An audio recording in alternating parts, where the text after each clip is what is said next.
AG ನ್ಯೂಸ್ಗೆ ಸ್ವಾಗತ. ತಿಪಟೂರು ತಾಲೂಕಿನ ಕಿಬ್ಬನಹಳ್ಳಿ ಹೋಬಳಿಯ ಅರಳಗುಪ್ಪಿಯಲ್ಲಿ ಮೈಕ್ರೋ ಫೈನಾನ್ಸ್ ಸಿಬ್ಬಂದಿಯ ಕಿರುಕುಳಕ್ಕೆ ಭಾಗ್ಯಮ್ಮ ಲೇಟ್ ರಾಮಚಂದ್ರಯ್ಯ ಎಂಬ ರೈತ ಮಹಿಳೆ ತನ್ನ ಮನೆಯಲ್ಲಿ ನೇಣು ಬಿಗಿದು ಆತ್ಮಹತ್ಯೆ ಮಾಡಿಕೊಂಡಿರುವ ಘಟನೆ ನಡೆದಿದ್ದು, ಮೃತ ಮಹಿಳೆ ತಿಪಟೂರಿನ ಮೈಕ್ರೋ ಫೈನಾನ್ಸ್ ಕಂಪನಿಗಳಿಂದ ಸುಮಾರು 5 ಲಕ್ಷ ಸಾಲ ಪಡೆದು ಸಾಲ ಹಿಂತಿರುಗಿಸಲಾಗಿದೆ ಆತ್ಮಹತ್ಯೆ ಮಾಡಿಕೊಂಡಿದ್ದಾರೆ. ಮೃತ ಮಹಿಳೆಗೆ 2 ಗಂಡು ಮಕ್ಕಳಿದ್ದು, ಗಂಡ ನಿಧನರಾಗಿದ್ದು ಒಬ್ಬರೇ ಜೀವನ ಮಾಡ್ತಾ ಇದ್ದಾರೆ.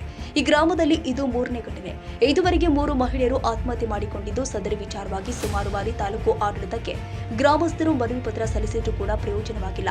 ಈ ವಿಚಾರವಾಗಿ ಹಲವು ಬಾರಿ ಮೈಕ್ರೋ ಫೈನಾನ್ಸ್ ಅವರಿಗೆ ಗ್ರಾಮಸ್ಥರು ಈ ಗ್ರಾಮದಲ್ಲಿ ಸಾಲ ವಿತರಿಸಬೇಡಿ, ತುಂಬಾ ಬಡ ಕುಟುಂಬದವರು ವಾಸವಾಗಿದ್ದು ಈ ಬರಗಾಲದಲ್ಲಿ ಸಾಲ ತೀರಿಸಲು ಆಗ್ತಾ ಇಲ್ಲ, ಆದ್ದರಿಂದ ಈ ಗ್ರಾಮಕ್ಕೆ ಯಾರು ಕೂಡ ಬರದೆ ಸಾಲ ನೀಡಬಾರದು ಅಂತ ತಿಳಿಸಿದ್ರು ಕೂಡ ಮೈಕ್ರೋ ಫೈನಾನ್ಸ್ ಸಿಬ್ಬಂದಿಯವರು ಕಮಿಷನ್ ಆಸೆಗೋಸ್ಕರ ಸುಮಾರು 8 ರಿಂದ 10 ಜನ ಮಹಿಳೆಯರ ಗುಂಪು ಮಾಡಿ ಸಾಲ ವಿತರಿಸ್ತಾ ಇದ್ದು, ಈ ಗ್ರಾಮದಲ್ಲಿ ಇನ್ನೆಷ್ಟು ಜನ ಮಹಿಳೆಯರು ಸಾವನ್ನಪ್ತಾರೆ ಎಂಬುದು ಗ್ರಾಮಸ್ಥರ ಅಳಲು. ಹಾಗೂ ಈಕೆ ಸಾವಿಗೆ ಕಾರಣರಾದ ಮೈಕ್ರೋ ಫೈನಾನ್ಸ್ ಕಂಪನಿಗಳ ಮತ್ತು ಸಿಬ್ಬಂದಿಗಳ ಮೇಲೆ ಜಿಲ್ಲಾ ಮತ್ತು ತಾಲೂಕು ಆಡಳಿತ ಹಾಗೂ ಸಂಬಂಧಪಟ್ಟ ಇಲಾಖೆ ಅಧಿಕಾರಿಗಳು ಕಾನೂನು ಕ್ರಮ ಜರುಗಿಸಬೇಕು, ಇಲ್ಲವಾದಲ್ಲಿ ಮುಂದಿನ ದಿನ ತಾಲೂಕು ಆಡಳಿತ ವಿರುದ್ಧ ಪ್ರತಿಭಟನೆ ಹಮ್ಮಿಕೊಳ್ತೀವಿ ಅಂತ ಗ್ರಾಮದ ಮುಖಂಡರು ಹೇಳಿದ್ದಾರೆ. ಈ ಪ್ರಕರಣ ಕಿಬ್ಬನಹಳ್ಳಿ ಪೊಲೀಸ್ ಠಾಣೆಯಲ್ಲಿ ದಾಖಲಾಗಿದೆ. ಇದೇ ಗ್ರಾಮದಲ್ಲಿ ಈ ಮೈಕ್ರೋ ಫೈನಾನ್ಸ್ ಸಿಬ್ಬಂದಿಯ ಕಿರುಕುಳಕ್ಕೆ ಸುಮಾರು ಕುಟುಂಬದವರು ಗ್ರಾಮವನ್ನು ತೊರೆದಿದ್ದಾರೆ ಎಂದು ಗ್ರಾಮದ ಮುಖಂಡರು ಆದ ಎಟಿ ಪ್ರಸಾದ್ ಅವರು ತಿಳಿಸಿದ್ದಾರೆ.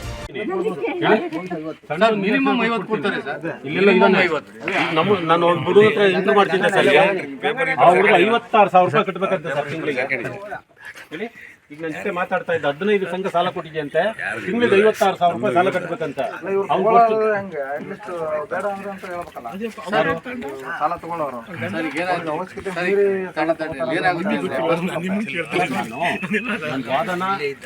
ನೀವೇನ್ ಹೇಳ್ತೀರಿ ನಾನು ಒಪ್ಕೊಳ್ತಾ ಇದ್ದೀನಿ, ಸಾಲ ತಗೊಂಡ್ರೆ ಸಾಲ ಕೊಡ್ತಾರೆ ಅಂತ ಹೇಳ್ತೀರಿ.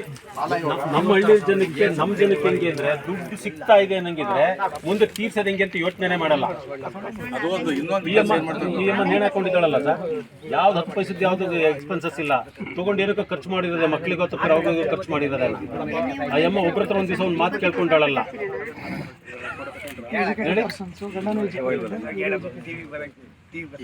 ನಾನು ಹೇಳ್ತಾರೆ ಸಮಸ್ಯೆಗಳು ಹೆಂಗೆ ಅಂದ್ರೆ ಸರ್, ನನ್ನ ಜಾಬ್ನಲ್ಲಿ 10,000 ರೂಪಾಯಿ ನಾನು ಖರ್ಚು ಮಾಡೋದೇ ಬೇರೆ, ನನ್ನ ಹತ್ರ 10 ಲಕ್ಷ ರೂಪಾಯಿ ನಾನು ಖರ್ಚು ಮಾಡೋದೇ ಬೇರೆ. ಫ್ರೀ ದುಡ್ಡು ಸಿಗ್ತೈತೆ ಅಂದ್ರೆ ಅದ್ರ ಇದೇ ಬೇರೆ ಆಗುತ್ತೆ ಸರ್. ಅವರು ಬಂದು ಹೆಂಗೆ ಇದ್ರೆ ಕೊಟ್ಬಿಟ್ರೆ ಗೊತ್ತು, ನಾವು ನೀವು ಏನ್ ಬೇಕಾದ್ರೂ ಡಿಸ್ಕಷನ್ ಮಾಡ್ಬೋದು ಸರ್, ಹಿಂಗೆಲ್ಲ ಹಿಂಗೆ ಮಾಡ್ಬೋದು ಅಂತ. ಒಬ್ಬ ಏನು ಗೊತ್ತಿಲ್ದಾರ ಏನ್ ಡಿಸ್ಕಷನ್ ಮಾಡೋಣ ಸರ್? ಇಲ್ಲ ಅವ್ರ ಸಂಘ ನಡೀತಿರ್ತಾರೆ, ನಾನು ಹೋಗಿ ಹೇಳ್ತೀನಿ ತಿಳ್ಕೊಳ್ಳಿ. ಆ ಹೆಣ್ಮಕ್ಳು ನನ್ನ ಪರ ಮಾತಾಡೋದೇ ಇಲ್ಲ.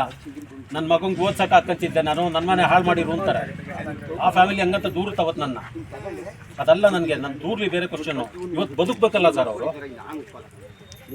ಏನೋ ಆಗಿದೆ ಅಂದ್ಬಿಟ್ರೆ ನಾವು ಅವ್ರನ್ನ ಬಿಟ್ಬಿಡಕ್ಕಾಗಲ್ವಲ್ಲ ಸರ್. ನನ್ನ ಅಕ್ಕ ತಂಗಿದ್ರೆ ನಾವು ಬಿಟ್ಬಿಡಕ್ಕಾಗಲ್ಲ.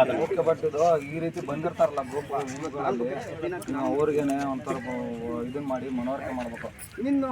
ಸಾಲ ಕೊಡಕ್ ಬರ್ತಾರಂದ್ರೆ ನಮಗೆ ಕೇಳಿದ್ರು ಆ ಟೈಮಲ್ಲಿ ಏನಾಗುತ್ತೆ, ಎಲ್ಲ ಇನ್ಸಿಡೆಂಟ್ ಆದಾಗ ಎಲ್ಲರೂ ಕೇಳಕ್ ಬರ್ತಾರೆ. ಬಟ್ ಆ ಟೈಮಲ್ಲಿ ಬಂದಿರ್ತಾರಲ್ಲ, ಆ ಟೈಮಲ್ಲಿ ವಿಚಾರ ಮಾಡಿ ಏನಕ್ಕೆ ಇಷ್ಟು ಕೊಡ್ತಾ ಇದ್ದೀರಾ, ಯಾವ ರೀತಿ ಯಾವ ಆಧಾರದ ಮೇಲೆ ಕೊಡ್ತಾ ಇದ್ದೀರಾ, ನೀವು ವಿಚಾರ ಮಾಡಿ. ನಮ್ ಗಮನಗಳಿಗೆ ಬರೋದೇ ಇಲ್ವಲ್ಲ ಸರ್, ಅದು ನಮ್ ಗಮನಗಳಿಗೆ ಬರೋದೇ ಇಲ್ವಲ್ಲ, ಪಂಚಾಯತಿಯವ್ರ ಗಮನಕ್ಕೂ ಬರಲ್ಲ. ಇದಾಯ್ತಲ್ಲ ಸರ್, ತಾವಿಷ್ಟು ಹೇಳ್ತಿರಲ್ಲ ಸರ್. ನಾನು ಈ ಮ್ಯಾಟರ್ನ ಪೂರ್ತಿ ಡೀಟೇಲ್ ಮಾಡಿ ತಹಸೀಲ್ದಾರ್ AC ಎಲ್ಲರಿಗೂ ಕೊಟ್ಟಿದ್ದೀನಿ. ಇಲ್ಲಿವರೆಗೂ ಅವ್ರು ಅಟ್ಲೀಸ್ಟ್ ಏನಾಗ್ತಾ ಇದೆ ಅಂತ ಕೇಳಿಲ್ವಲ್ಲ ಸರ್ ಅಧಿಕಾರಿ ವರ್ಗ ನಮಗೆ. ಯಾಕೆ ಬಡವರು ಇಲ್ಲೆಲ್ಲ ಜೀವನ ಮಾಡಂಗಿಲ್ಲ ಇದರಲ್ಲಿ? ಇಲ್ಲ ನಾವು ಕೊಟ್ಟಿದ್ದಂತ ಅರ್ಜಿಗಳಿಗೆ ಇದಿಲ್ವಾ? ನಮ್ಮ ಜೊತೆ ಏನು ತಮ್ಮ ಡಿಸ್ಕಷನ್, ಪವರ್ ಡಿಸ್ಕಷನ್ ಎಷ್ಟಿದೆ ನನಗೆ ಗೊತ್ತಿದೆ, ನಂದು ಎಷ್ಟಿದೆ ಅಂತ ಗೊತ್ತಿದೆ ನನಗೆ. ನಾನು ತಮ್ಮ ಜೊತೆ ಯಾಕೆ ಹೇಳ್ತೀನಿ, ಏನ್ ನಡೀತು ಅನ್ನೋದನ್ನ ತಾವು ಕೂತ್ಕೊಂಡಾಗ ಮೇಲ್ಗಡೆ ಹೇಳ್ಬೇಕಾಗತ್ತೆ ಅಂತ. DSP ಅವ್ರ ಗಮನಕ್ಕೋ SP ಅವ್ರ ಗಮನಕ್ಕೆ ಆಡಳಿತ ಗಮನಕ್ಕೆ ಬರ್ಬೇಕಲ್ವಾ ಸರ್?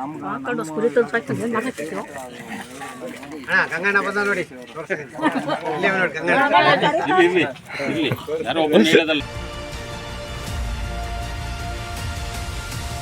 ತಾಜಾ ಸುದ್ದಿಗಾಗಿ ಎಜೆ ನ್ಯೂಸ್ 24x7 ಗೆ ಸಬ್ಸ್ಕ್ರೈಬ್ ಮಾಡಿ ಮತ್ತು ಬೆಲ್ ಐಕಾನ್ ಒತ್ತಿ ತಪ್ಪದೇ ಲಿಂಕ್ ಶೇರ್ ಮಾಡಿ.